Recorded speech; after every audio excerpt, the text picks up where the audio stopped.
All right, I want to thank everybody coming out for our speaker series. This is the second virtual speaker series that we have conducted. We will be conducting all of the rest of the speaker series for 2021 live or virtually. Hopefully we will start to be able to meet in person, but we will still always offer this virtual option from here on out as well. It's nice to be able to get people together, or if you aren't able to travel to Zoar for the speaker series. So even if we can meet in person, we will continue to do the speaker series via the web as well. Thank you all for coming to our speaker series. I wanted to thank our speaker series sponsors. They are Cindy and Steve Lucas, Sarah Tipka, Alan Tipka, the Tuscarawas County Historical Society, Sarah Greenis, the Dover American Legion, Bruce and Peg Barth, Scott and Marilyn Gordon, the Keeping Room Bed and Breakfast, Glenn and Annie Groh, Karen Neuheimer, Nancy Wyatt, and Edith Price. So thank you to all of our sponsors of the speaker series. If you would like to sponsor the speaker series, the email that I sent the link from, just send me a message and we can tell you how you can become a sponsor of our speaker series. We have a lot of exciting things happening in Zoar. Today is actually our opening day. We actually have wonderful weather for once on opening day, so that's a pleasure for us here. Blacksmithing classes start today. So if you're interested in a blacksmithing class, those continue through October. Homeschool Day is on April 16th. We are going to be hosting the 29th Ohio for their School of a Soldier on April 24th. So if you want a little sneak preview of our Civil War events, you can come out on April 24th and see the 29th Ohio go through their School of a Soldier conducting some drills. Our first bigger event is in May 8th. That is Mayfest. It probably won't be as big as it has been in years past, but there will be some activities that we will hold for Mayfest. And May 8th is also our next speaker series, and that will be from the Kingswood Center Garden, and they will be speaking on historical stately gardens and their specific garden that's there in Mansfield. If you would like to join another speaker series, on April 17th, the Fort Lawrence speaker series will be held, and that will be on the first Ohioans in the Ice Age, and that is from Brad Lepper from the Ohio History Connection. Today we are joined by Nathan White, who will be going over some Zoar archaeology. Nathan is the district archaeologist and tribal liaison for the United States Army Corps of Engineers. During his career, he has served as a lab technician and as a field archaeologist on a number of projects across the southeastern U.S., Appalachia, the Midwest, and Southwest. In addition, he has served as an installation archaeologist and natural resource manager for the Bluegrass Army Depot in Richmond, Kentucky. He has also served as a volunteer on a Roman legionary fortress at Carleon, Wales, conducted by the Cardiff University. As well as being an archaeologist, Nathan is an Army veteran and, as he puts it, an extremely amateur flint knapper. So with that, I will turn it over to Nathan. Thank you very much. I still haven't received the email with the presentation in it, so if you could share that for me. I think it's split into two parts. I had to do that so it would actually arrive before next Wednesday.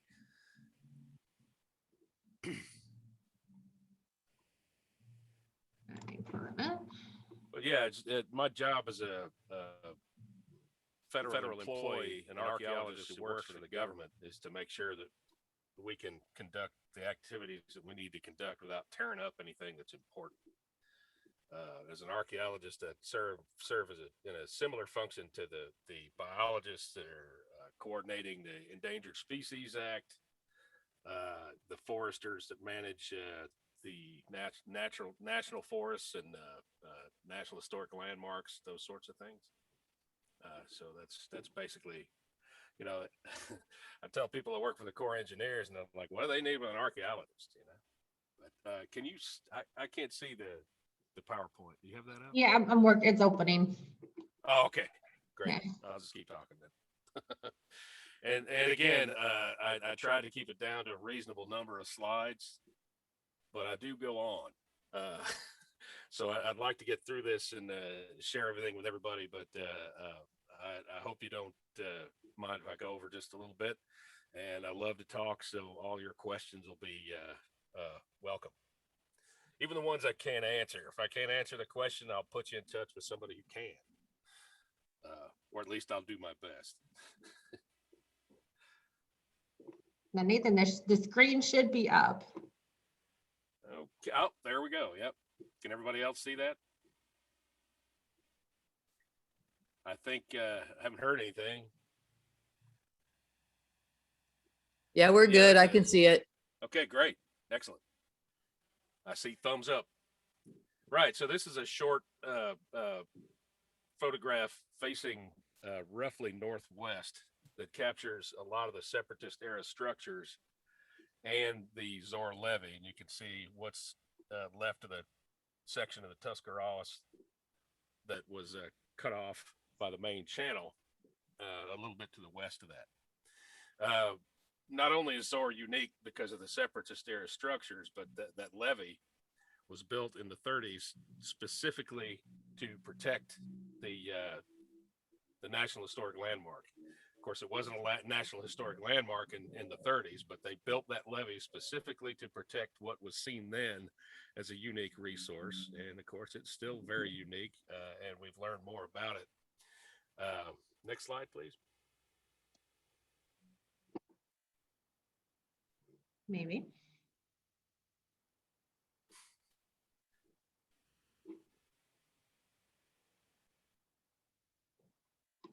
Can I advance the slides? Nope. Okay. So what is the National Historic Preservation Act? This is basically what guides me in my function to work with private and public landowners. The National Historic Preservation Act was signed in 1966, kind of also the year that I was born. So it's not a new thing. It just took a while to catch on, quite a while.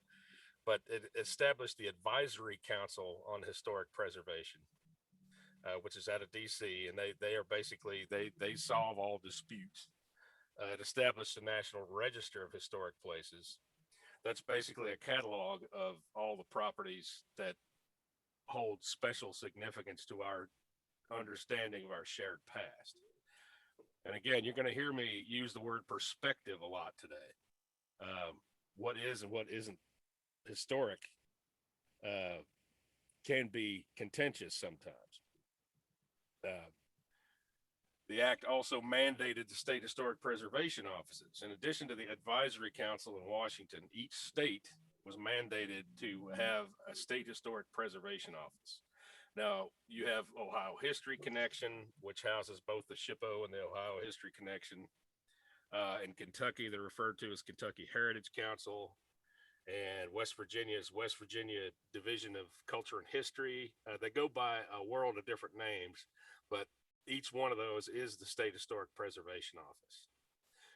The act also established the Section 106 review process. Section 106 of the National Historic Preservation Act and its implementing regulations 36 CFR 800 are what I am responsible for forcing the Corps of Engineers to comply with. So it can get very complicated sometimes. So we work with the ACHP. You can see the logos there in the National Park Service. They're the keeper of the register. They decide what is and what isn't. Well, they don't decide what is and what isn't. They just they keep the list, right? And the Department of the Interior, specifically the Secretary of the Interior, sets standards that we follow in our identification and treatment of historic properties. Next slide, please. So what is subject to Section 106, right? You see this stuff in green here. Anytime you receive federal funds, any federal funds in any amount, like a USDA grant or a Department of Housing and Urban Development grant, anytime you receive a federal permit from NRC, the NRCS, the U.S. Fish and Wildlife Service, the FCC. You see a lot of cell phone towers in archaeology that go up to the mountaintop and make sure there's nothing of significance up there before they drop a cell phone tower. And then if you're on federal property, at my old job in Richmond there, I had a little 15,000 acre fiefdom, and it was all Uncle Sam's property, but it is in essence public property. It belongs to all Americans, past, present, and future, right? So it's important to treat it the way you would treat something precious to you yourself or your community. The Department of the Interior is the Bureau of Land Management is a major landholder, as is the Forest Service. So there you have your three triggers: federal funds, federal permits, or federal property. And the Corps of Engineers has their fingers in all of these. We issue grants, we issue permits, and we have a lot of property. Now, what makes Zoar a unique project is that we have elements of all three all wrapped up into one.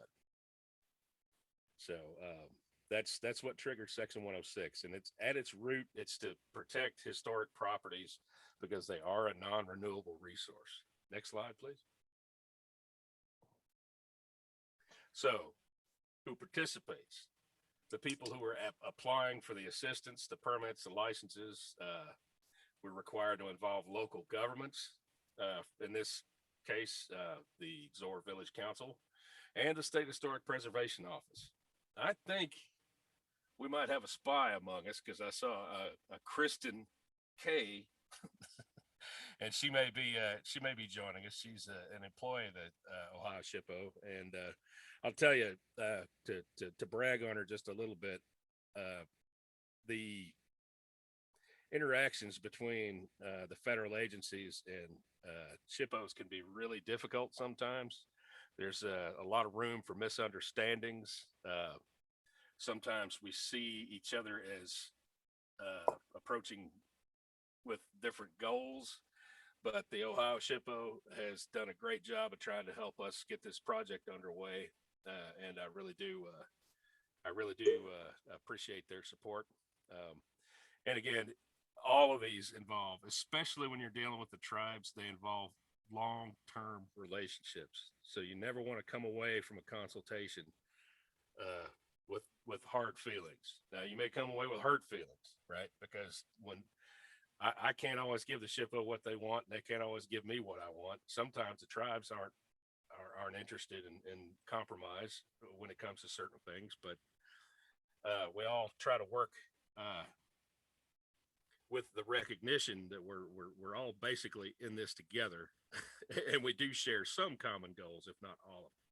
So our participants are the federal agencies and the applicants for federal assistance of any kind, the local governments, the SHPO, federally recognized tribes who have identified the area as part of the ancestral territory, and the public. And that means you, right?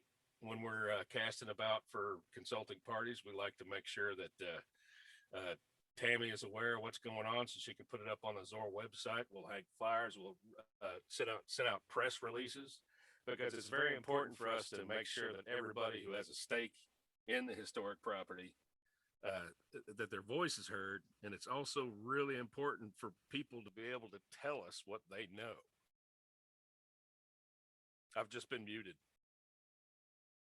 Can you hear me? Yeah, Nathan, we can still hear you. I think all of your earlier attempts were still up here on the Zoom, so I muted your other attempt. So. Oh, all right, good. Right, a little less.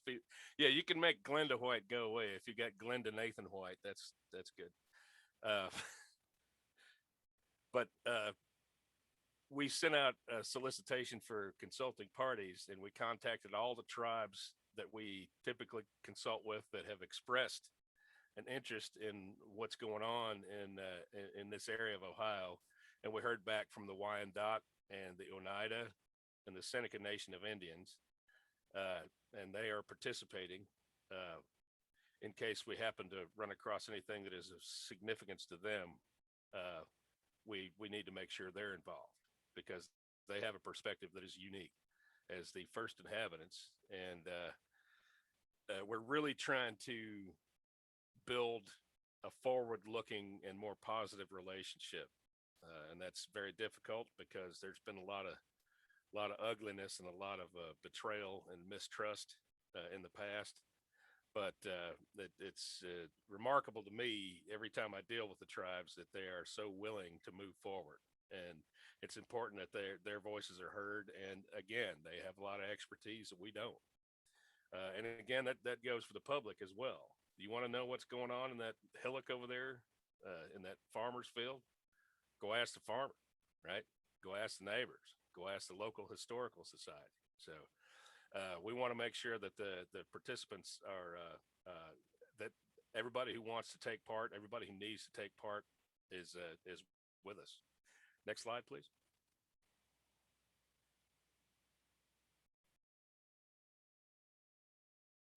So, what is a historic property? That again is a rough description is anything that is eligible for listing on the National Register. That includes archaeological sites. This is the National Park Service cross section of an archaeological site along the Ohio and Erie Canalway. That's the Holy Resurrection Orthodox Church in New Hampshire. Again, some of you may recognize this photo from Zoar. And of course, we have the Newark Earthworks just down the road there. Newark Earthworks, as well as Zoar, on the National Register, you have a special subset of properties that are so unique and so important that they are National Historic Landmarks or National Historic Landmark Districts. And not only are the Newark Earthworks on the National Register and listed as a National Historic Landmark, they're on a short list for a UNESCO World Heritage Site. That area and those earthworks have been recognized as just for the phenomenal achievement they are and for the amazing insights we get into how people lived during the Adena and Hopewell period. So it's odd. You can see in the top left of the photo of the Newark Earthworks, the circle with the octagon. There's currently a golf course in there, right?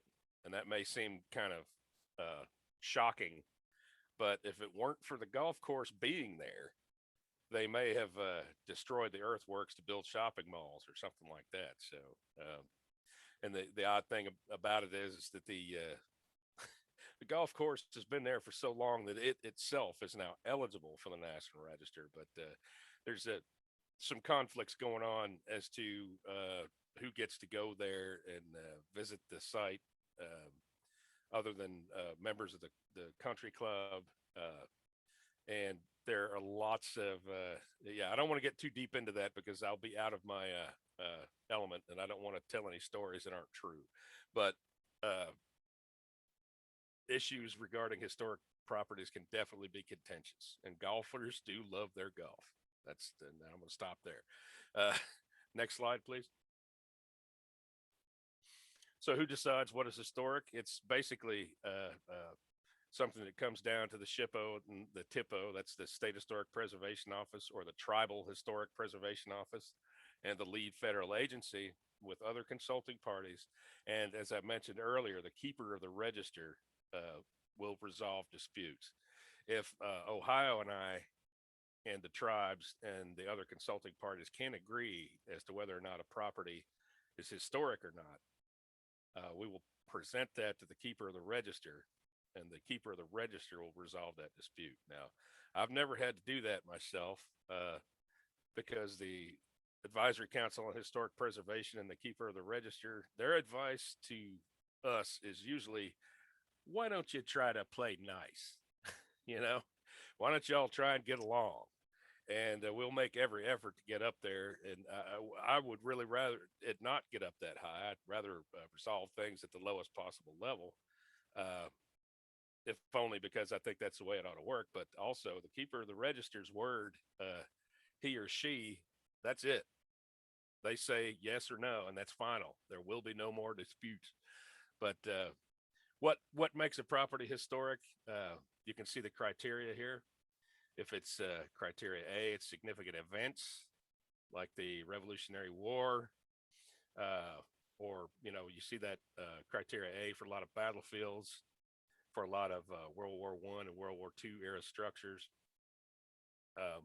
And again, significant persons in American history, criteria B, you would see the birthplace of George Washington listed under criterion B, or criterion C is designs and constructions. You'll see this in a lot of historic properties, historic structures. Now, being an archaeologist, I'm mainly concerned with what falls below ground. But when you're dealing with structures, and we have lots of those at Zoar that are eligible themselves or as a historic district, when you take them all together, we need to make sure and involve historic architects, architectural historians, the sorts of people that have the requisite expertise to make those evaluations. And again, we've been working closely with Ohio, and I've worked in Kentucky on a lot of projects to make sure that we understand what the designs and constructions are important.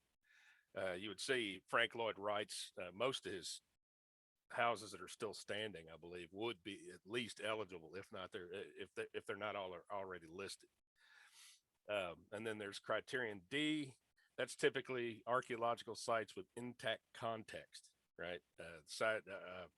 They're likely to yield significant scientific data. Now, all of these terms, they seem very solid, right? But they are open to interpretation, and that's where you come in with the consultations. And also, it's important to remember that some of these criteria overlap. You know, you can have something that's eligible under criteria A because it had to do with a specific event, and B, because significant persons had to do with that significant event, and C, you know, let's say they built the breastworks during a battle during the Civil War, and it was also where Robert E. Lee was built. Now, that's complete fantasy. I just wanted to make up something where multiple criteria would cover. So you can see what it is we're looking for in general when we decide that a property is historic. Next slide, please. So how does the process work? I was thinking about titling this slide, "How does the process work or not?" But, you know, most of the time it does work. Sometimes the really contentious, difficult projects stick in your mind, but the large majority of them, you know, you initiate the process. I will contact the SHPO, TIPO, Native Hawaiian organizations. We don't have a lot of that, obviously, but we'll initiate the process by figuring out what exactly it is we're going to do.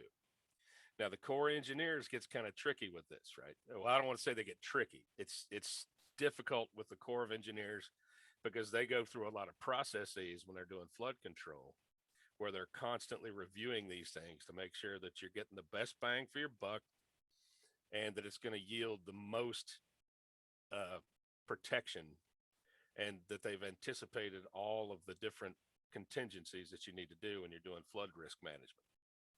And yeah, please, let me know if I say flood control. The Corps doesn't use flood control anymore. They say flood risk management because as we have seen throughout my life, I've seen that people have been unable so far to anticipate every single natural disaster that's possible, right? So the Corps doesn't want to promise that they'll stop flooding forever and always, because that may not be possible, especially with the climate behaving as unpredictably as it is now. They will work to reduce flood risk, and they're also looking at other ways to just reduce the risk of flooding while letting flooding occur naturally. If you don't drain the wetlands are a nice buffer that they can be flooded. Agricultural fields can be flooded, so you don't have to control some of these floods. But again, I'm not an engineer. I'm just here to talk about archaeology. So why don't I just get back to back on track? So we initiate the process. We talk about what's going to happen and where and who needs to be a part of it. Then we identify historic properties. You'll see this acronym APE. The Army loves acronyms, and so does archaeology. You determine the area of potential effect and the scope of effort. That is, where do you need to identify the properties, and what kind of tools are you going to need? Who are you going to need to hire? What sorts of experts are you going to need to have involved? Make a reasonable and good faith effort. And again, reasonable and good faith effort seems very clear, but people do have different standards, which is why consultation is important. Then we will consult the SHPO, TIPO, National. Now, other parties are involved. And again, that doesn't mean that one lone citizen can stand up in a consulting parties meeting and say that trash pile is significant to me because I lost my Bitcoin computer in there, or for some other reason. They can't stand up and say that is significant to me, so it's historic. We do have to make, in addition to making a reasonable and good faith effort, we need to make a reasonable and good faith effort at reaching consensus, right? We can't always give everybody what they want, but we will give everybody a chance to be heard.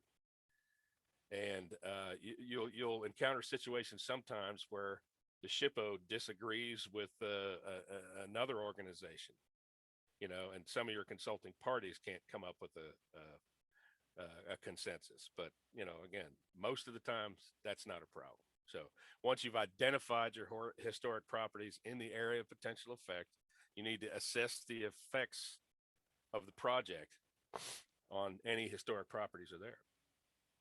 We'll talk about the criteria of adverse effects here in a couple of slides. If you do have an adverse effect of any kind on a historic property, you work with the consulting parties. If you can turn that building to the right 90 degrees, you'll avoid that Indian mound, right? These are the kind of things you're looking for. You're talking to the engineers, you're talking to the communities, you're talking to all of your stakeholders to find out if you can modify the project in such a way to eliminate the effect, or you can mitigate it, right? Mitigation is basically making up for an adverse effect through a series of actions. Now, when you're coming up with an agreement or a council comment, you're going to need to involve the advisory council. As I said, the advisory council, if I can't get along with the Ohio SHPO, we'll kick it upstairs to the ACHP, and they will say, can't you two just get along? But if we can't get along, they will resolve the dispute. Now, most of the time, if we approach the Ohio SHPO with an adverse effect, we'll notify the ACHP, and they'll say, is everybody playing nice? And we'll say yes. And they're like, well, we don't need to be involved. Do the job, finish it up, right? And we'll come up with a legally binding document, either a programmatic agreement or a memorandum of agreement, identify who is doing what, why, and how we're going to mitigate or avoid the adverse effects. And of course, the SHPOs, TIPOs, and the local governments need to be a part of that as well as the public. So I tend to send these things out with lots of advance notice to local historical societies with, kind of and get on the phone and start talking to people and say, who do you think would be involved, would like to take part in this? So we do have a responsibility to try and cast as broad a net as we can. Next slide, please. So adverse effects. Most of these are fairly straightforward. And I left out the parentheses before the two. Sorry about that. So yeah, obviously physical destruction of the property, alteration of the property, including restoration, rehab, repair, right? It makes it sound like you can't do that. Now you can do restoration, rehabilitation, repair, but you need to involve the SHPO and the requisite experts, right? I'm not going to go out there and put a new window in the Abraham Lincoln cabin that was stolen from Kentucky, I might add. You may not, you may want to, you can't do that without involving somebody who knows what to do, right? And you see that is not consistent with the Secretary of Standards. The Secretary of the Interior has standards for how to treat archaeological sites, how to treat historic structures, and all of that, right? Removal of the property from its historic location. They moved Lincoln's cabin from Kentucky. It technically is no longer eligible, but I think where they have it now is eligible for, it's on the list. But if you change the character of the property's use or physical features within the property's setting that contribute to its historic significance, if we were to pick up the Zoar Levee and move it out into the middle of the Arizona desert, you know, you're changing the context of the property, and we'll get into context later on too. It's very important. Introduction of visual, atmospheric, or audible elements that diminish the integrity of the property's significant historic features. If you had a monastery, for example, that you know, was still in use, or people visited so they could experience the monastery as a quiet place, and somebody decided to build a stockyard right next door or something like that, that might be an adverse effect. At Zoar, we had to consider the fact that we're going to have some temporary adverse effects in the form of construction noise, right? So we've worked with the community and the and the Ohio SHPO to kind of place some limitations on how much noise can be made and when. We've limited it to Monday through Friday, normal business hours. Tammy was very glad to hear that we could use our green construction fence, because that's not quite as shocking in the background when you're trying to visit historic property.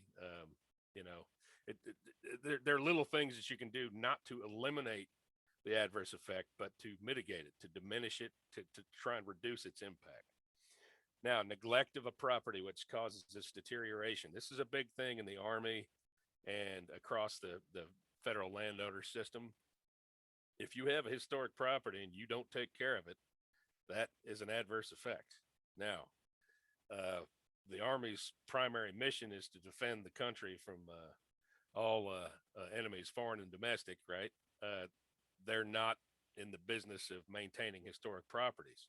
So they do have different resource allocation strategies, right? To get really fancy schmancy with the language. So it was kind of a hard sell for me to get them to budget money to maintain the historic structure we had at Bluegrass. So we figured out a plan. We had a structure that was used as a field hospital during the Battle of Richmond, and we found somebody, the Madison County Fiscal Court, who would take the property off our hands, right? We gave it to them so that they could use it as a museum and interpretive center. But you want to talk about paperwork. I spent probably the first 6 months I was at Bluegrass trying to figure out how we were going to give a listed National Register property from the Army to a non-Army entity. But there were all kinds of riders and all sorts of deed covenants and things like that we programmed into that. And if you're ever headed down I-75 south, it's not too far off the highway, and it's a very nice museum. It's a great place to take the kids. They've got an interactive map. And just don't drop my name. They might show you the door. That's not true, actually. It was kind of a good news story for how consultation was supposed to work. It took a long time, but the outcome was terrific. So, and again, that would lead into the other one: transfer, lease, or sale of property out of federal ownership without adequate and legally enforceable restrictions.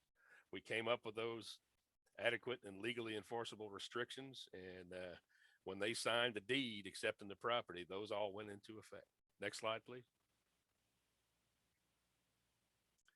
So how do we make this happen at Zoar? We had identified the undertaking. As I said, sometimes we have to modify things, right?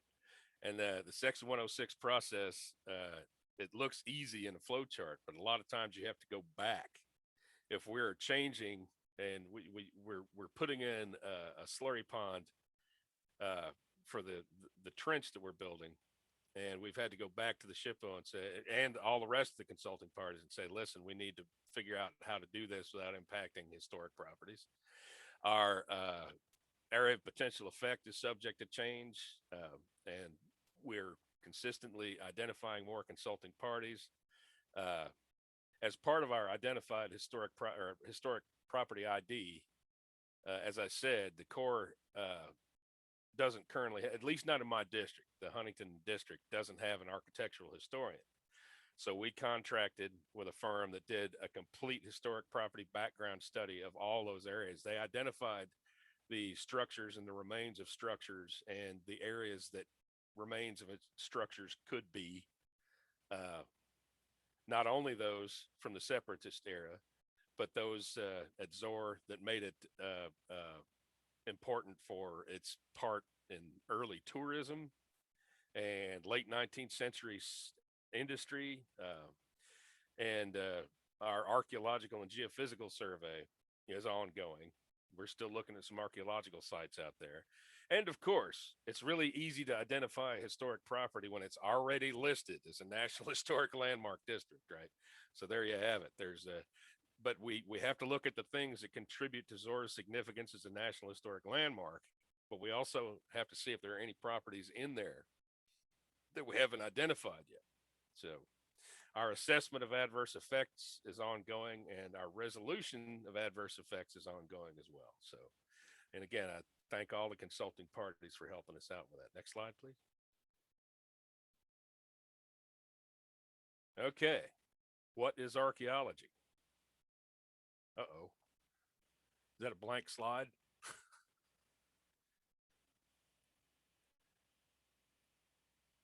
Oh, there we go. So if you type what is archaeology into the Google search bar, the first you're going to come up with is the study of human history and prehistory through the excavation of sites, the analysis of artifacts and other physical remains. Right. That's dull and boring, I think. That covers a lot of it, but there are as many definitions of archaeology as there are archaeologists in my experience, right? The things you want to focus on is archaeologists deal with human past, not dinosaurs. Okay. You may find fossils that have been used or altered by humans, right? In that case, they're considered archaeological materials. But yeah, typically we don't do dinosaurs. Now, we look the same. You'll see paleontologists. They tend to look like pirates, and they're covered with dirt. And we use a lot of the same methods.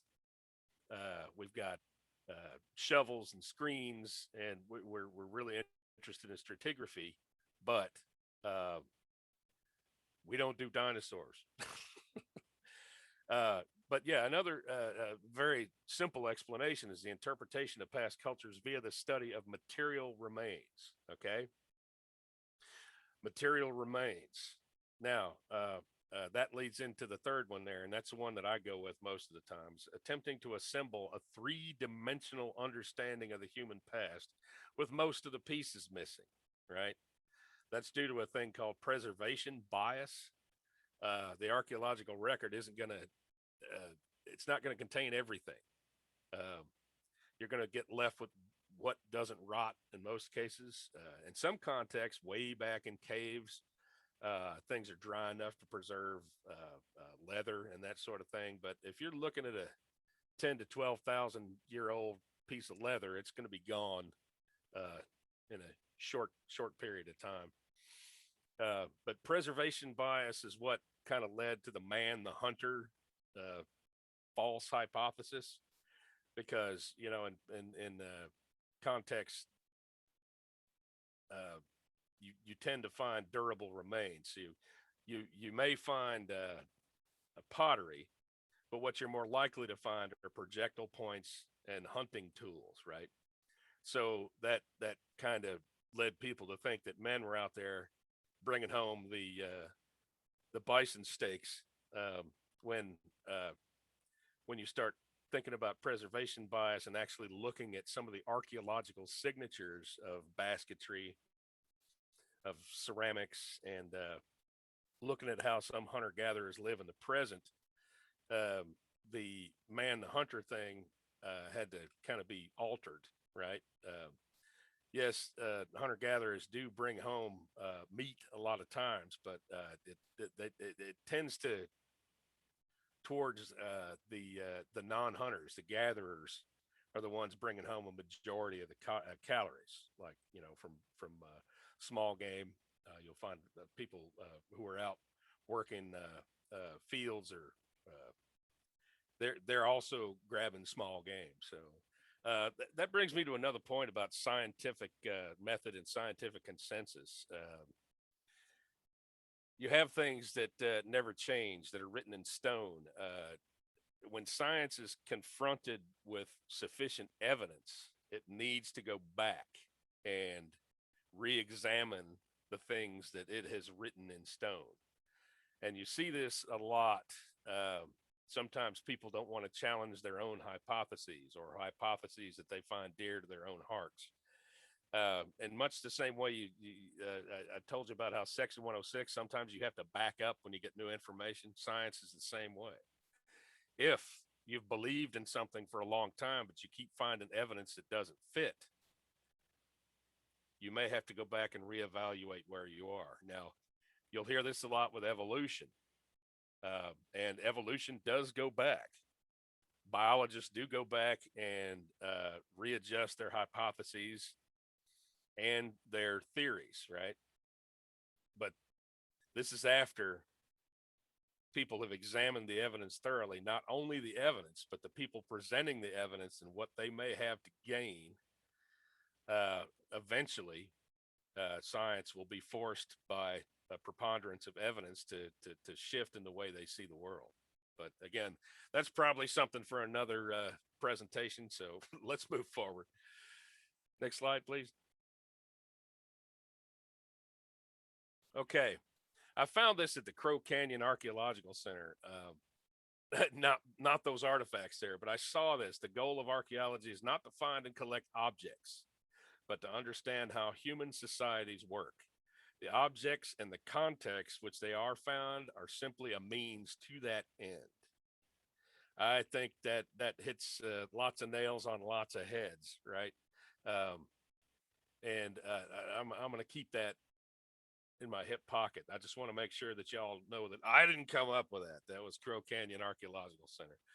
And again, you know, when you start to look around, I like to get out there on the internet and look at what other people are saying archaeology is, because I can gain a lot of valuable insights. You'll hear me say that it's always good to get out there and compare what you're doing to the way other people are doing things, because you really will learn a lot. And also with archaeological collections, it's always a good idea to see what other people are doing with research.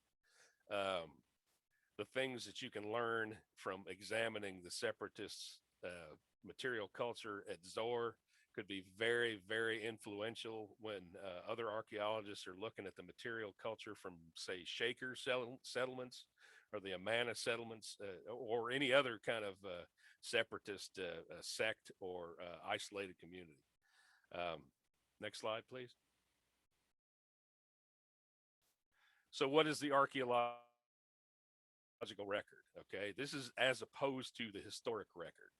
Historic record, and again, I should stop now and point out the difference between what archaeologists refer to as historic and prehistoric, right? Historic covers everything where the written record applies. If there's a first-hand account, if there are primary source documents, that counts as historic.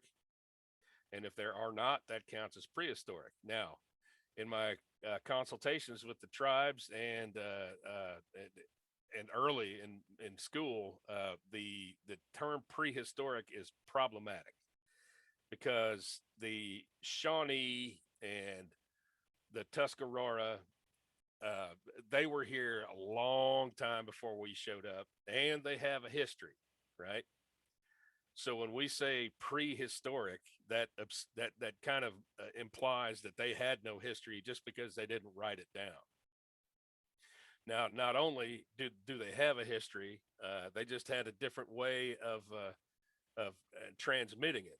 despite the fact that the government and the general relations between the European Americans and the tribes were just completely disruptive to their culture.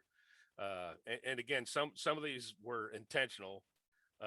Lots of them were intentional, but many things were unintentional, like the spread of disease, wiped out entire communities and sometimes entire peoples.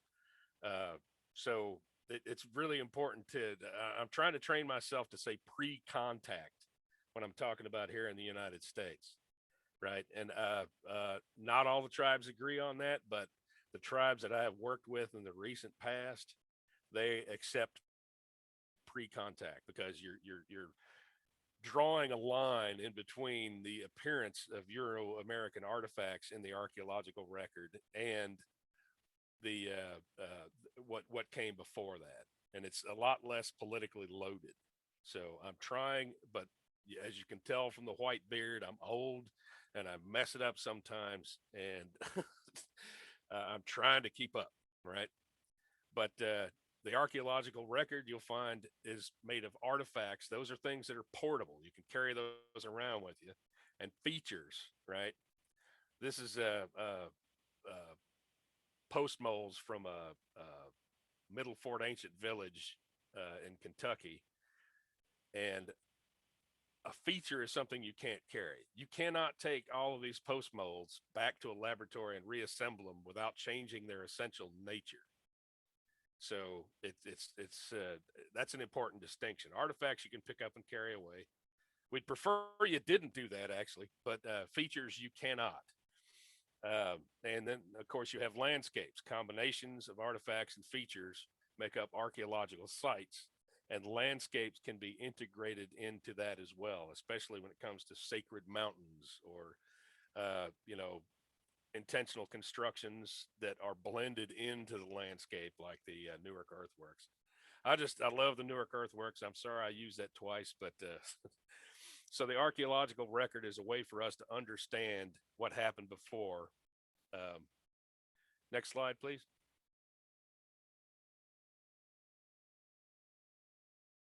So how do we actually do this, right?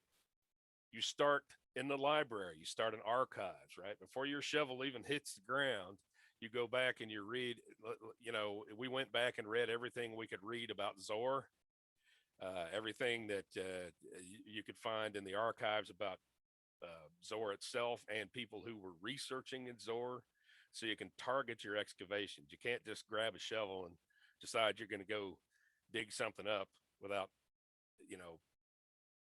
well, first off, you don't want to do that because you're liable to hit a sewer line, right? And in my earlier life, that happened to us. You get too close to gas lines, it can get ugly. So yeah, you want to make sure that you've done your due diligence across all of those, right? Pedestrian survey, you see a lot as you're walking across the landscape. You can see things like property marker cairns. You can see things that might or might not be Indian mounds. You can see structural remains. You can see structures. Shovel testing, when you start getting a little bit more intensive, when you get into shovel testing and auger testing, that's when you're actually digging into the ground. That is an auger in the top right, and we're screening the fill there. And that was actually at Newark Earthworks. We didn't find much there because the area we were investigating had been modified extensively. But sometimes you can't get that deep with a shovel. And sometimes you can even take an auger probe in the base of a shovel test. The shovel test there is square in the center of the screen. We use geophysical testing. That includes things like magnetometry, soil conductivity and resistivity, and ground penetrating radar. And I'd say within another 50 years or so, I'll be dead and gone, so I don't have to worry about this.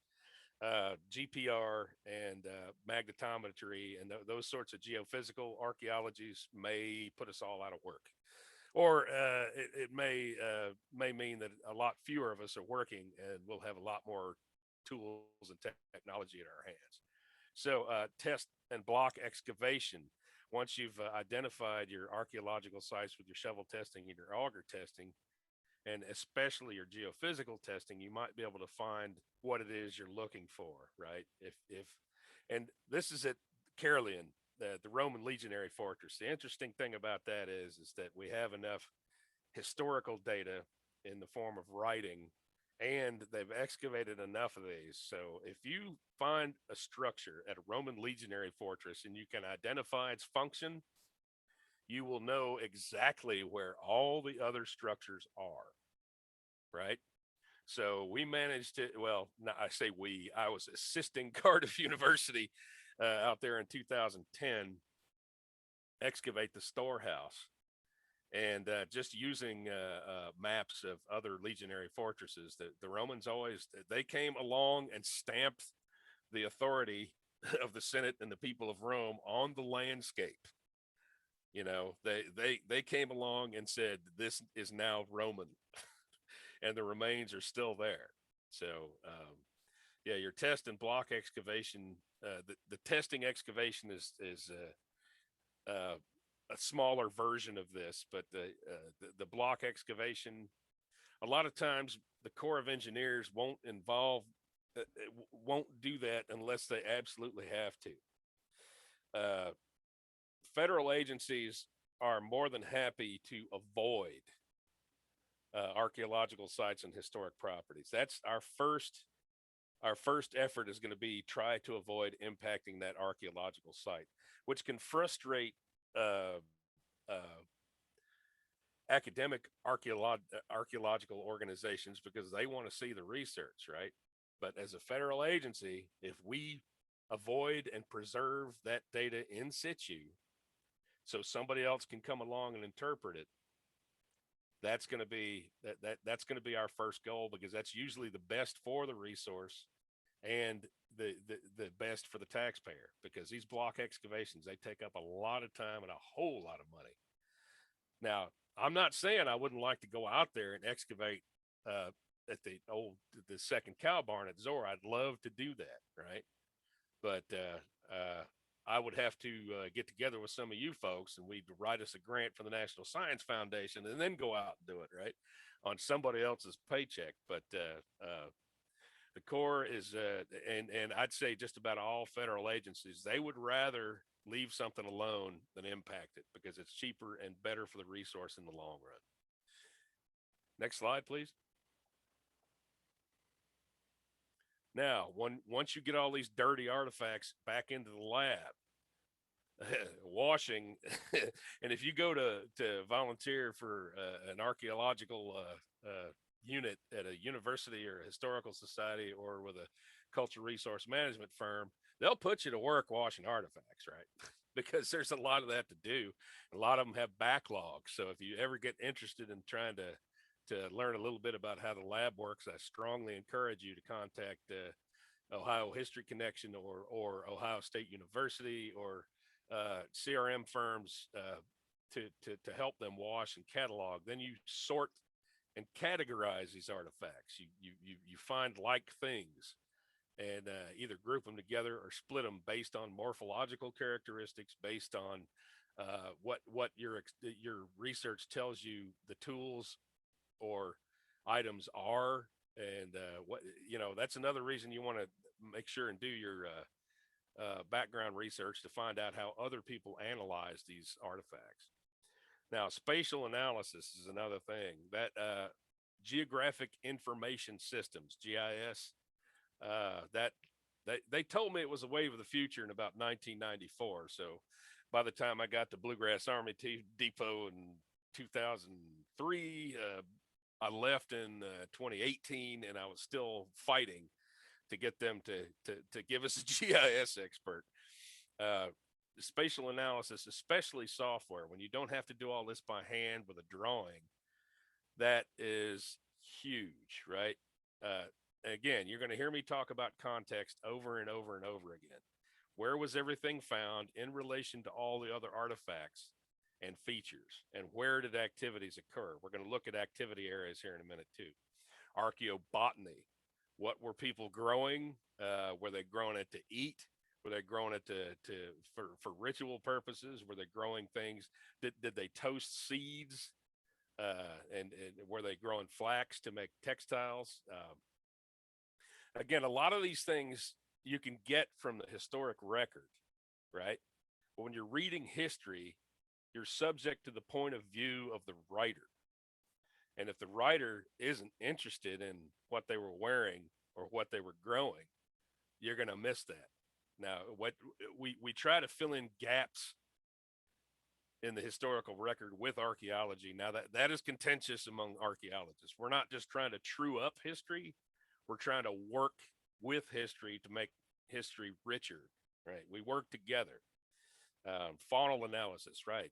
That's faunal remains. What kind of animals were they raising? How were they processed? Dr. Davidson there at the Fort Ancient site was able to demonstrate through the archaeological record that these semi-sedentary farmers along the Ohio River in the 1500s were already participating in the global marketplace as they processed hides for trade, despite the fact that they may not have met any Europeans. They were already trading deer hides and other sorts of skins to the coast in order to get trade beads and metal axes and those sorts of things. Of course, bioarchaeology, we don't do as much of that as possible or as we used to, because there was a time where we treated every non-European burial as a subject of study. And of course, the tribes don't like that. The way most of the tribes, not all of them, I don't want to lump them all in together. The way most of the tribes see their ancestors as everybody that came before them, right? So we avoid graves whenever possible. But in those cases, and sometimes they do this, if you have to move a historic cemetery in between the excavation and repatriation of those remains, they'll typically have a bioarchaeologist or a forensic anthropologist look at the bones to see if they were healthy, to learn whatever they can from skeletal analysis, right? Now, skeletal bioarchaeology shares something really important with archaeology. Whenever you're looking for something, if you're looking for a disease, you have to think about what is the biological marker of that disease going to be, right? There's some diseases that leave no trace on the skeleton.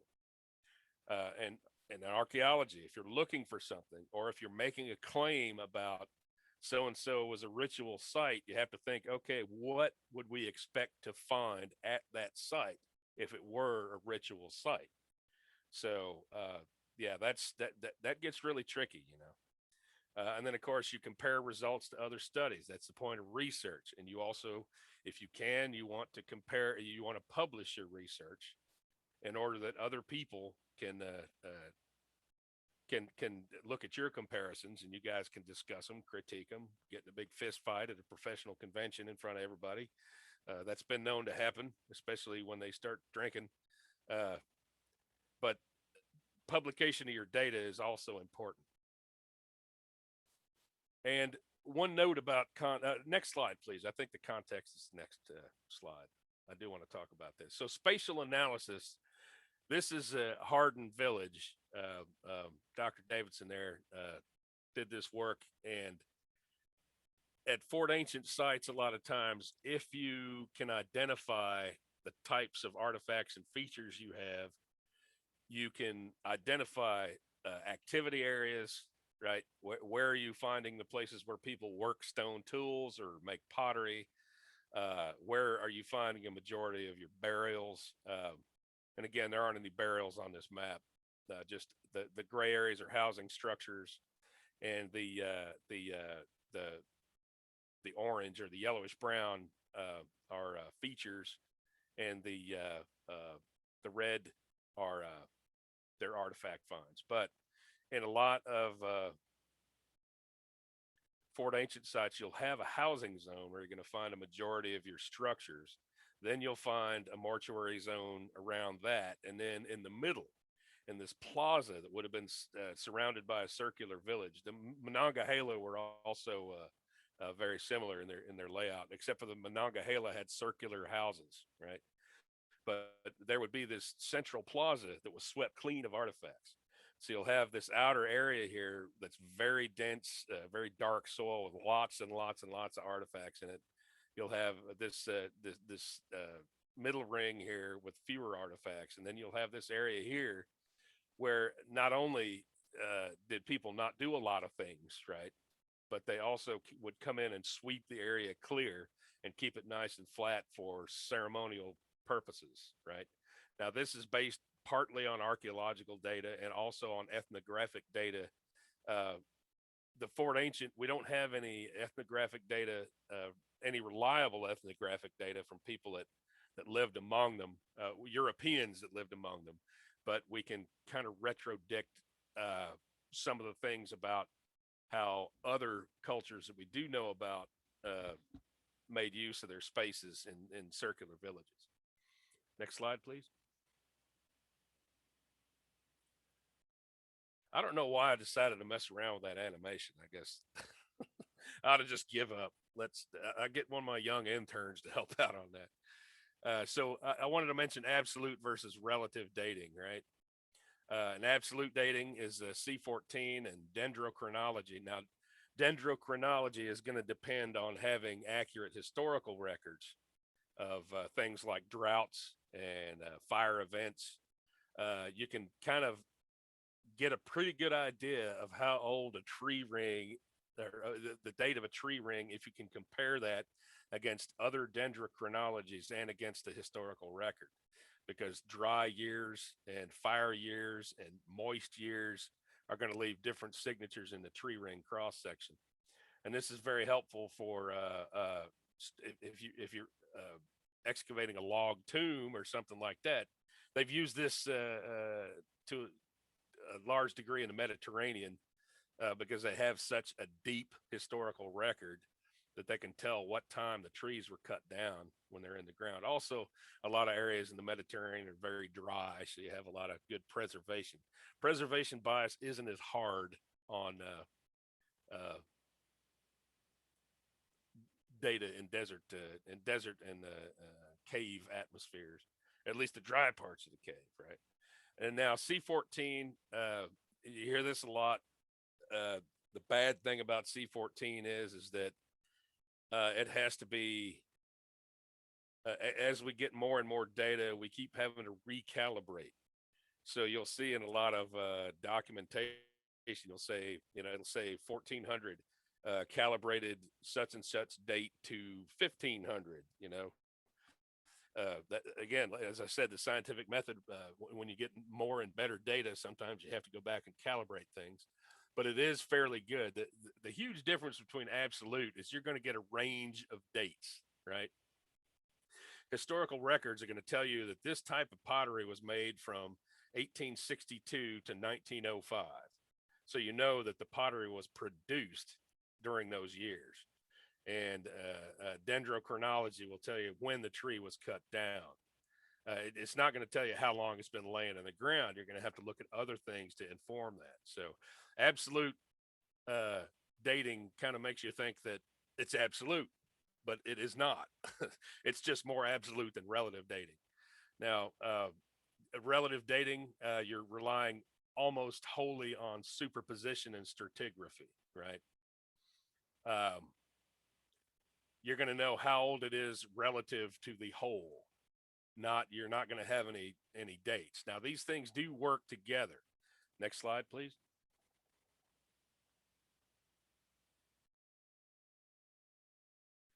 This Smithsonian diagram up here is really good. You can see the layers on the top left, the present. The soil was deposited in the 50s, the 20s, the 1890s. When you're looking at relative dating techniques, you're basically making the assumption. Well, it's not an assumption. It's an educated guess that the things from layer D are going to be older than the things in layer C, and the stuff in layer A is going to be.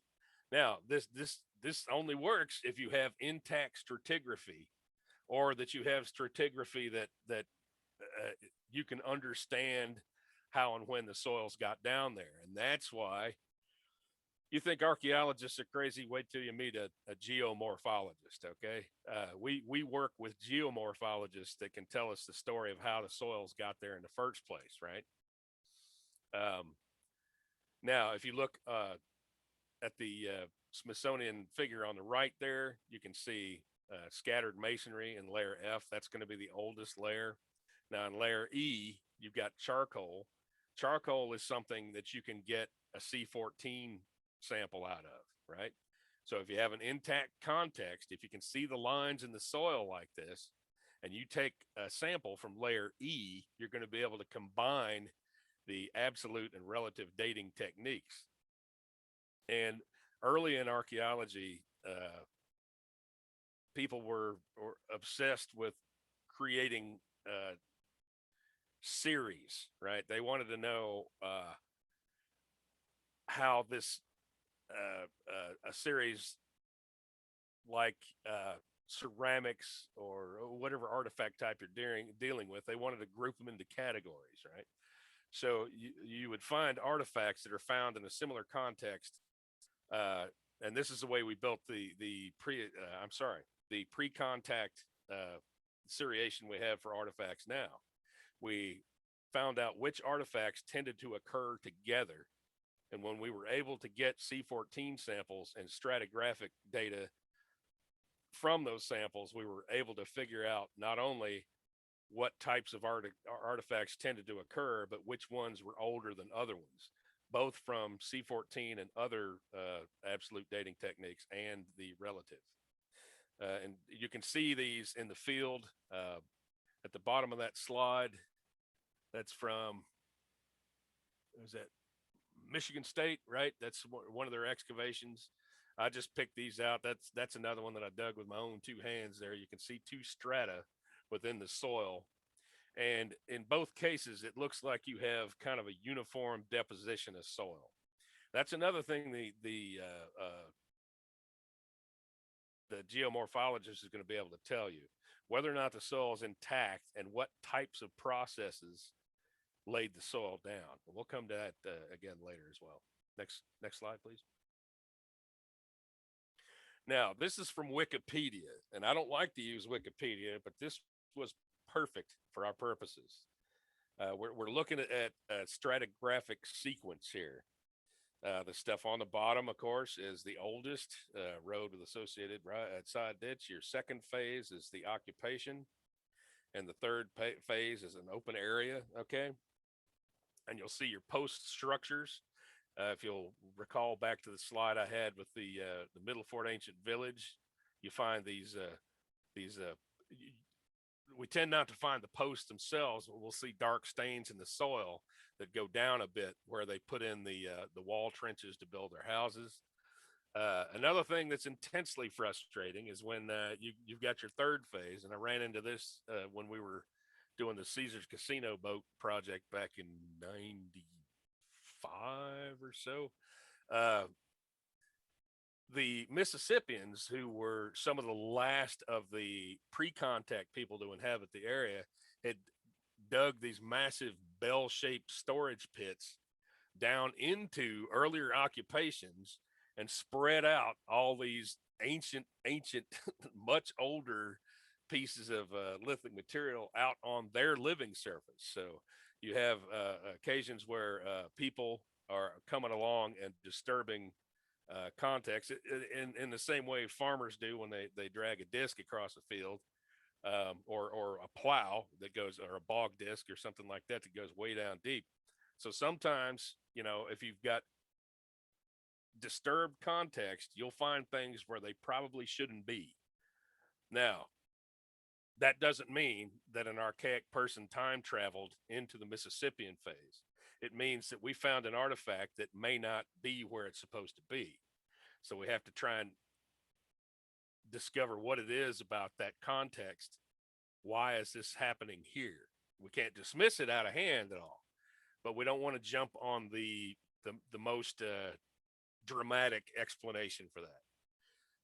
And again, a note about context. I really wanted to drive this point home.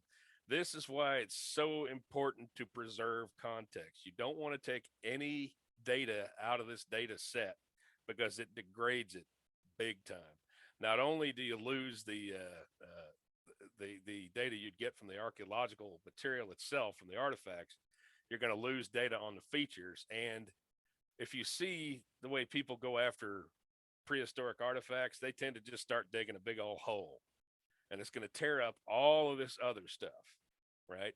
And I don't want to just yell at the looters out there that loot archaeological sites. It was kind of standard procedure for a long time in the Mediterranean. When you're looking for a classic archaeology, you just take a bulldozer and scrape all of that Byzantine stuff off the top, right, and treat it like garbage. And if you disturb the context, you have to preserve every last tiny little piece of data that you can, right? Because archaeology is an inherently destructive science. So once you excavate a pit feature, once you excavate an archaeological site, all you're left with is a big hole in the ground that's empty, right? And you need to take copious notes. You need to record the data as thoroughly as you can, and you need to recover as much of it as you can, because somebody will be able to come along in the future and analyze that data and completely change or hopefully improve your data set. Now let me before we go on to the actual archaeology that was done at Zoar, are there any questions? And if you'd like to hold on until the end, that's fine.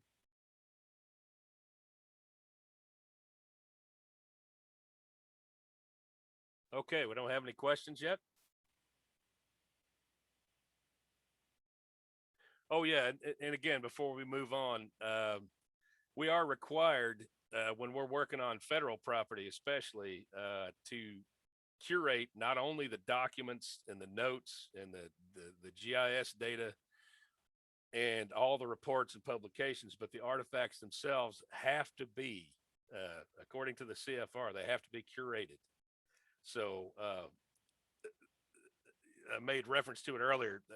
These artifacts and all of this information, that's public information. Now, we may not be able to publish the locations of archaeological sites because people go out there with a shovel and dig them up, right? But we need to make the data available to other archaeologists. We need to make the data available to people that have a need to know. So if you go to the curation facility for the Corps of Engineers and you have a research need, or you're writing a paper, or you just want to know something about such and such site, we need to provide that data to you one way or another. Now, you may have to justify why you need it. I'm sorry. I really like the use of the term pre-contact instead of prehistoric. Yeah. And I really am trying to train myself that, because yeah, you don't assume that nothing happened before white people got here. That's ridiculous. You know, there's 12,000 years of history before what we call prehistory. But again, as with a lot of things, I don't want to be that old fart that, excuse me, I don't want to be that knucklehead that can't roll with the changing times. But I have begged my colleagues to remind me and not to take it personally. And, you know, if the tribes see that you're making an effort, they really do. You know, I haven't had anybody kick back on me on that. They're like, hey, you're trying, right? Anyway, next slide, please. So why are we why are we repairing the levee? Okay. The levee was built in the 30s and expanded on in the 1950s. And they did put in some relief wells in the 40s. We had to replace a lot of those relief wells, but the annoying thing about these glacial soils that are so full of sand is that the wet side of the levee, sometimes water will start running through that sand and pop up over here where we're planning to put the weighted filter berm. Okay.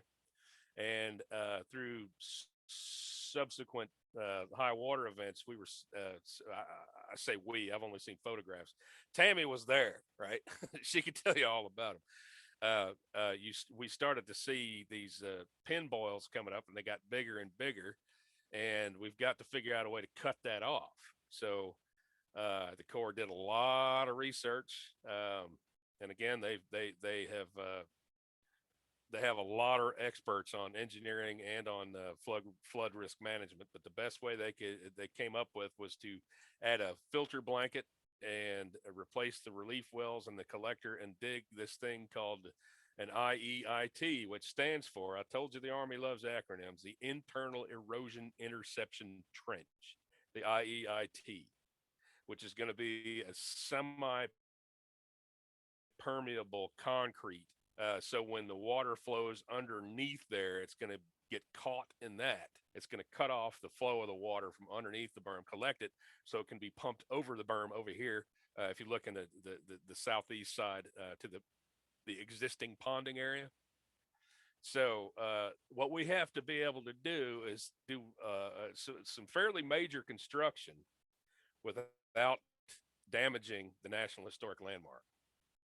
Next slide, please. So why is Zoar Village important? I love that black and white aerial photograph there. That's really terrific. That was from the historic property baseline study. Both of these are in the historic property baseline study. And I was saying landscapes are a really good way to see how people see themselves in the world, right? That garden is a perfect example, and the layout of the village is a perfect example of how they saw themselves in the world. And especially when you take into account that they came from Württemberg into an area that had been depopulated through warfare and through disease. So they didn't have as much impact from the rest of what was then the very young country. They were bringing a lot of ideas from Württemberg, but they were also bringing their own ideas in the form of their religion, which really did have, well, and again, I'm not sure exactly how much we know about the layout of their village, but the great thing is we preserved enough data for somebody, a student of philosophy, a student of architecture, or student of archaeology or landscape archaeology, to come back and examine this and find out what we can tell about the way they saw themselves in the world. And again, it goes back to that, the Romans did not intend to show their mailed fist striking landscape, but they certainly did. And you can tell a lot about Romans in the way that all of their legionary fortresses are exactly the same. Their engineering was very regimented, and you can see some reflections of a fairly regimented lifestyle. But also, when you take into account Zoar Village being a completely communal society, which probably was the first of its kind in the country, where everything was held in common, that's really unique. So, I mean, it's not just the separatists that make it important. After the 1898 or so, when the last separatist, or when they dissolved the communal land holdings, it started becoming a tourist location. Why is that important? Because tourism itself had only started to become something in America. So from the get-go, it was a place people would come to examine this quaint village and these quaint people with their quaint way of life, no matter how paternalistic that may sound. You've also got the impacts of the Zoarites, the interactions between the Zoarites and the Ohio and Erie Canal. The Ohio and Erie Canal is very significant in American history, and some of it was on the Zoarite land, and the Zoarites actually paid off the money they had borrowed from the Quakers to found a settlement by digging the canal. So the interaction between Zoar and the people around it, that also just lends to its significance. And as I said earlier, the dam itself as part of the Muskingum dam control structures from the Depression era. It's also it's a contributing factor to Zoar, but it's also eligible on its own for being part of that greater system of flood control. So we were looking in construction, we wanted to look at the primary and secondary area of potential effect, the primary ape and the secondary ape. The primary there, that's where the construction is going to happen. That doesn't mean that all of the area there is going to be torn up, but that's where a majority of the actual construction impacts are going to happen. Now, we also looked at the secondary area of potential effect and involved any of the historic structures that might be subject to construction vibration. Now that's I'm not really going to talk much about that. I just want to let everybody know that we had to take into account how the vibration of having a big dozer or another piece of heavy equipment, a big truck rolling in and out of town. We had to measure that impact as a potential adverse effect. Traffic. We wanted to make sure that residents were not too inconvenienced, and we also wanted to make sure that visitors, people have a right to visit their national historic landmarks because our tax dollars support them. We wanted to make sure that we weren't going to disrupt, especially now. We came up with this plan before the COVID crisis, but Zoar really needs an influx of tourists right now, and people really need to get out and go see places that are important like this, because it just it brings it closer to your heart. So those were some of the other things we looked at, as well as archaeology. Next slide, please. So the geomorphology told us that these were primarily glacial soils that were in a low energy environment. That basically means that, there weren't not a lot of rushing water come through here, but there were lots and lots of low, slow floods in the area before contact. They also gave us a pretty good idea of what areas were disturbed. You told me, you heard me talk about context. If something's been disturbed by construction, its scientific value is going to be close to zero. But you can see these the intact stratigraphy there, and you can see some fill layers. So we were able to identify areas that had a high probability versus a low probability of intact archaeological deposits. Next slide, please.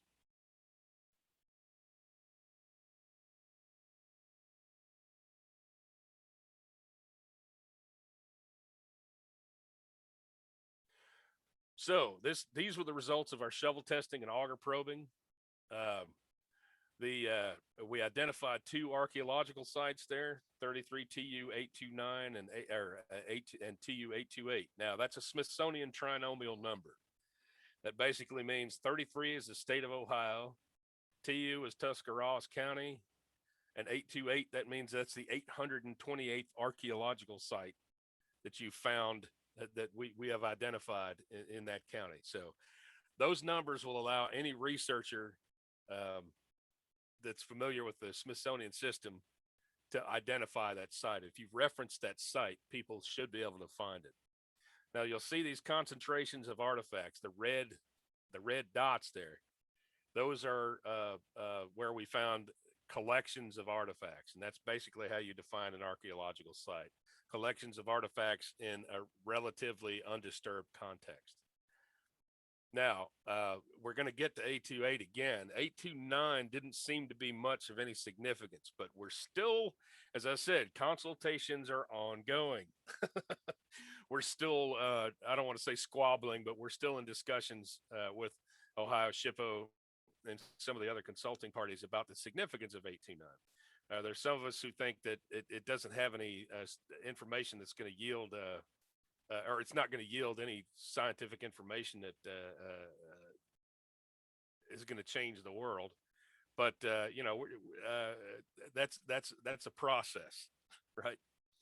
Anyway, 829. Next slide, please. We visited that with GPR. And I'm sorry, this is historic artifact inventory. I wanted to throw one page up there that showed you kind of an example of how we catalog things. I think they found a total of 72 artifacts in the shovel tests. But you'll see we group things by domestic, architecture, maintenance and subsistence, household, that sort of thing. And then the classes, and then attributes. Okay. And you'll see in some cases, artifacts can have dozens of attributes, right? These only required 4 attributes in the table, but you'll also see those comments there, the weight, the quantity, and you'll be able to go in there and into the curation facility and find these eventually once they get curated. So I wanted to get an idea of the way we document these things. Next slide. So the artifacts we recovered: window glass, roofing tile fragments. You can see on the bottom slide there, cultural resources. Those are ceramic fragments that were made at Zoar for use at Zoar. So those are definitely separatist context artifacts, as are the ceramic in the bottom right. And the bottle glass there was in use during the separatist period. Next slide, please. Now we did some ground penetrating radar in the north of the parking lot, and you can see to the right of that, the yellow block, you can see the foundations of the second cow barn. So we had a pretty good idea that if there was something there, we'd be able to find it with GPR. Now we did a little bit more GPR in the vicinity of where the other site was. And then the pink line was magnetometry. The magnetometer is going to shoot magnetic waves through the ground and see what interferes with it. In the same way that a ground penetrating radar is going to shoot radar waves into the ground and see what bounces back. So they're both, they're good for finding different things in different areas. So a lot of times there aren't state standards for how to do geophysical, but in Kentucky, they say you need to identify what you want, what type of geophysical survey you want to do, and you have to pick 2 different methods, right? Because there are things, and that's just Kentucky, that's not Ohio. There are things that a GPR will miss and a magnetometer will pick up, right? So you do want to make sure that you're getting as much data and the highest quality data you can before you start tearing things up. But next slide, please. This is GPR data, and this is pretty. I really like this. Again, you know, I'd love if I had all the money in the world, I'd hire everybody here to go out there and excavate the western edge of that smaller structure there. You can see here the remains of the second cow barn that were demolished when they built the levee, and they line up perfectly with the cow barn to the east, the foundations, and these are huge cut stone blocks. You know, I'm kind of surprised that that they were able to knock down that structure, right? Because it must have been tough. And then to the west of that, we haven't really identified. We kind of think it might be a root cellar, but you know, there's more research to be done on that, and we've preserved the data. So at some point, another researcher can come along and take a second look at that. We've heard rumors that it was an ox roasting pit, root cellar, beer cellar, all sorts of things, but we're not quite sure right now what's in it. And again, we fully expect to be able to avoid that with the current project. But next slide, please. Did I put that in there twice? Oh, okay. So the second cow barn and the possible root cellar here, if you look at the picture on the right, of course, is the cow barn, but the picture on the left, you can see the cow barn as it stood in the 30s. It was still there. And they also mapped the foundations of the part that had been demolished, and then that little root cellar right there. Now you can see that the map right there is a little smaller than the root cellar. So again, it's like I always say, they'll tell you what they think happened, but archaeology will tell you what really happened. That's not always true, but I just like to spout that off. So we were able to identify some things that were pretty close to our activity area that we needed to be aware of so we could avoid them. Next slide, please. Now, if you look at the magnetometry data, you'll see some things that jump out at you. And along the southwestern boundary of that, you can see kind of a line that follows the levee. And we know that's the toe drain trench. And then you can see kind of in the middle, a north-south line. That's a buried utility cable. And then you see these blobs, okay, over towards the middle of the ball field. Those are anomalies, right? We don't know what they are. So we had to go back and do some auger testing, and we did a little bit more magnetometry to try and find out if we could find out more about those. Now, an anomaly is just that. It doesn't mean the Ark of the Covenant's buried there. It just means that there's something in the soil that interfered with the magnetometry and left a mark. So we're still working with the SHPO on that as well. And again, the data are not conclusive. So we're going to have to figure out how to make sure that we have enough data to make a determination as to whether or not that site can be impacted or it needs to be avoided. Next slide, please. So we submitted the report on the first round of archaeology and geophysics, and it turns out we needed to do some more, right? So we did some more geophysics and changed the boundaries of some of these sites, in addition to doing a third area. One of the adverse effects that we needed to mitigate for was a slight loss in parking spaces to the site. So while by law, we're not able to build a new parking lot on somebody else's property, we could assist them in identifying an area where they could build a new parking lot.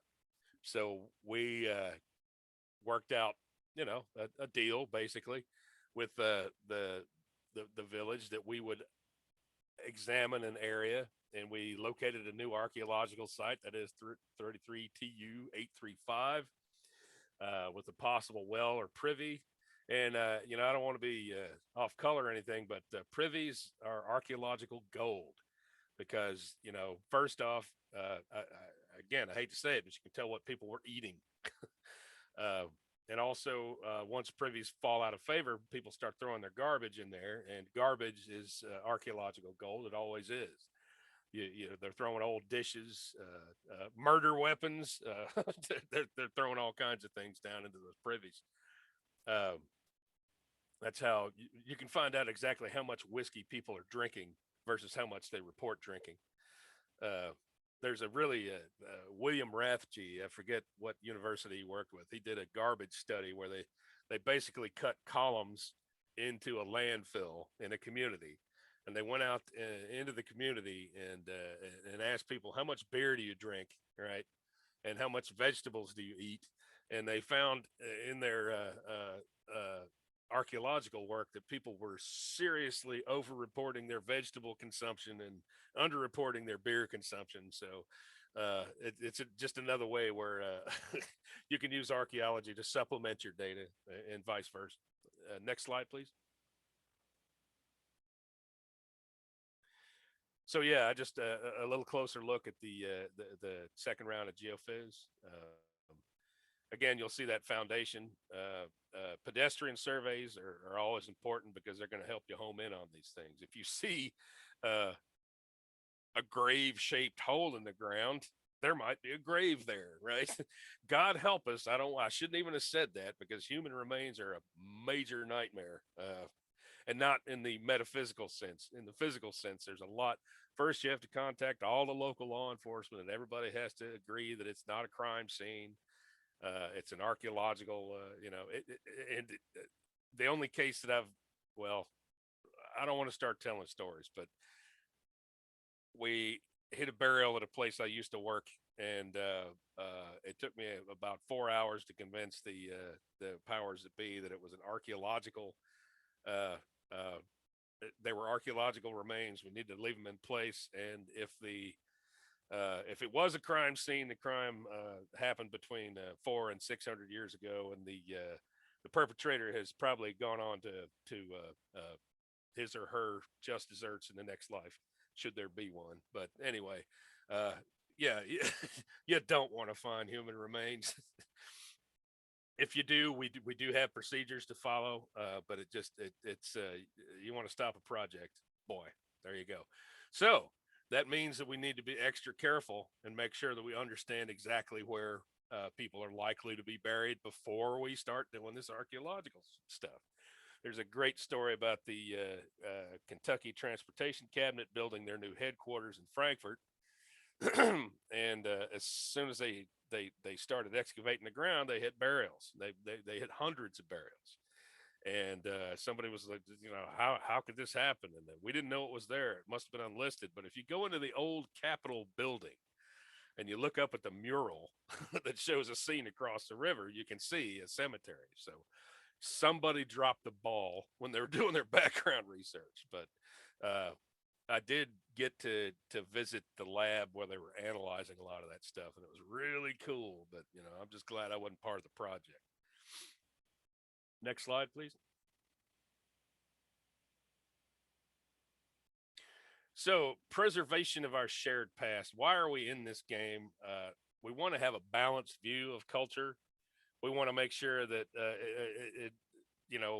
that the people that were here before us are represented in the archaeological record, because they are. They left a signature on the landscape, and they deserve to be heard just as loudly as everybody else, right? You don't want to just know about the king in the castle and the princes and the princesses. You want to know everything there is to know about the people who were shoveling the stables out. You want to know, if you're doing archaeology right, you want to know about everybody and how they all work together. These are non-renewable resources, right? We are making new archaeological sites just by being humans and wandering around, leaving our garbage all over the place. But there's not another Zoar. There are no more Newark earthworks, right? Once they're bulldozed, they're gone. And we really need, as we evolve as a society, to understand how culture is shaped by internal and external forces. That is, by interactions with other cultures, by interaction with our environment, by interaction amongst ourselves. It's really important for us to see that both in the historical record and the material record, because they inform each other. And if we want something accurate, we need to make sure it's well informed. Next slide, please. And again, this is a Camus quote, just because it can be really disorienting when you're looking at the vastness of human experience in the archaeological record. It's disorienting, but at the same time, it gives you hope that you can come to some sort of understanding that never have I felt so deeply at one, and at the same time so detached from myself and so present in the world. And I get that feeling a lot when I'm neck deep in an excavation, or if I'm in the lab looking at something that may have been held in the hand of somebody who lived 12,000 years ago. It's that's why I'm doing it. So let's move on to questions, shall we? Have I used up all of my time? Oh, Lord. Sorry.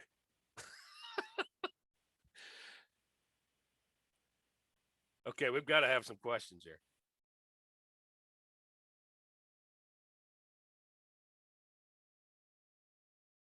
No, I don't.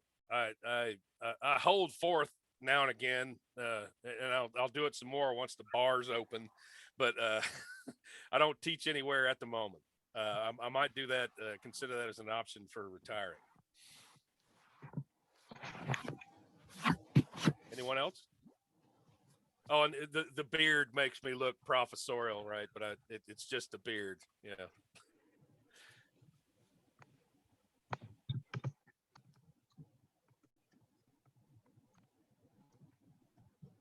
Well, thank you very much. I appreciate that. Yeah, you don't have to just answer questions. You can tell me how great the presentation was and how smart I am and all that stuff.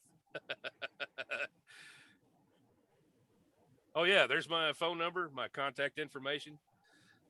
Please let me know if you have any questions or comments about the presentation, or if you have any information that I might need to know. And we do need to, as part of the programmatic agreement and as part of our mitigation measures. Thank you very much. Well, we don't know yet. As Tammy and well, we're not sure about that either, but we hope to have it done in far less than a year. But again, those kinds of things are really hard to answer. And I shouldn't without an engineer, right? Because as an engineer, I'm a great archaeologist, and I'm not even really that great an archaeologist. And thank you all for attending. I really appreciate it. And if any of you are local school teachers to Tuscarawas County, we do owe some more public presentations. So shoot me an email. I'm kind of limited in where I can work as far as that's concerned now, but if sometime during the project, I might be able to help you out. Okay. And visit Zoar. Oh, yeah. It's fantastic. Yes, well, thank you, Nathan. Thank you for the presentation. We do have. No, I'm glad you said that. I had that in one of my notes, but I forgot to bring it up. Jim Rush has asked that have we found any pre-contact artifacts? We found one flake. We found one flake of chert, which you know, a lot of people call flint, and it was in a context that was very disturbed. So it's not likely that that there was a lot of prehistoric habitation right there at that area, or it's likely that it was obliterated while they were building the levee. Now, the geomorphologist did tell us that it's likely that the area where the levee was built was really wet, which means that first off, people probably didn't want to live in the middle of a swamp. And second off, if they did spend any time living there with all the water coming and going, that the only things that would be left were flakes. But yeah, we only found the one flake, and that's kind of an indication that they weren't there, because wherever people go, they leave stuff behind. So yeah, it's a good question. I'm sorry. That's why I'm glad to have a good audience to keep me in line. Are there any more questions? All right, well, thank you, Nathan. Thank you for everyone that attended. You're muted. Yep. And then we will see everyone virtually in May for the Kingwoods Garden Center. So if you have any other questions, I did put Nathan's contact information in the chat. If you think of something afterwards, you can email me and I will pass it on to Nathan. So thank you.